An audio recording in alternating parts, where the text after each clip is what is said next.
So that's interesting. So you moved in 2022. So that's like pretty much, I guess, Yeah. after slash during COVID. So how was that experience like from going from Pakistan to a completely new country?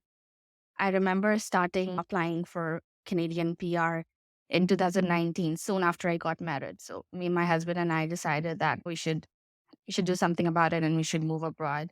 And that was the time the COVID hit. And so obviously all my things were delayed because of COVID. There are processes that you go through when you apply for PR. So if the usual timeline was maybe 2 months, for me, because that was the COVID period, it took more than 6 or 8 months.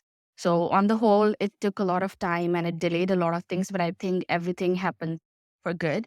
If things get delayed for you at the end of the day, what really matters is we landed here and we were happy. And I think starting a new life here wasn't easy. And I think I'm still figuring out. I won't say that, okay, I figured out I'm a pro now. No, I'm not. I'm still Yeah. figuring out things. I'm still figuring out how people work here, how the culture is, how the life is here.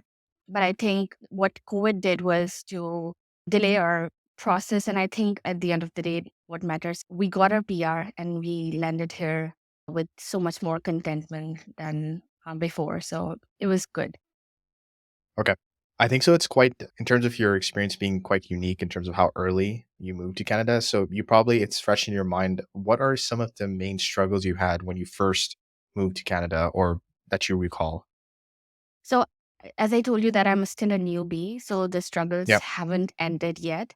The Yep. struggles are still going on, but things if you do figure out things when once you land here, people are Yep. really hyping and everything. But the biggest challenge that I faced was, I think, getting a job here because it's Yep. really different than in Pakistan.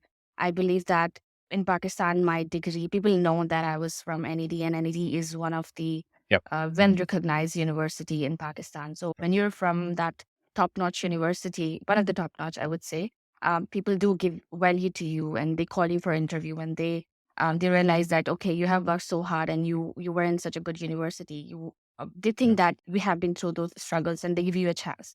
But here in Canada, no one knows obviously about your background and your career, how hard you worked. I think to explaining it to a recruiter or someone at a company or just asking to give you a chance is really hard here.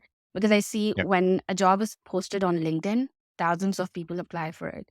And our resumes, I'm sure that people don't get to read all the resumes. So it's a Yep. whole new concept here. I found out that, okay, there's an ATS and your resumes are not actually read by humans until they're Yep. going through some software.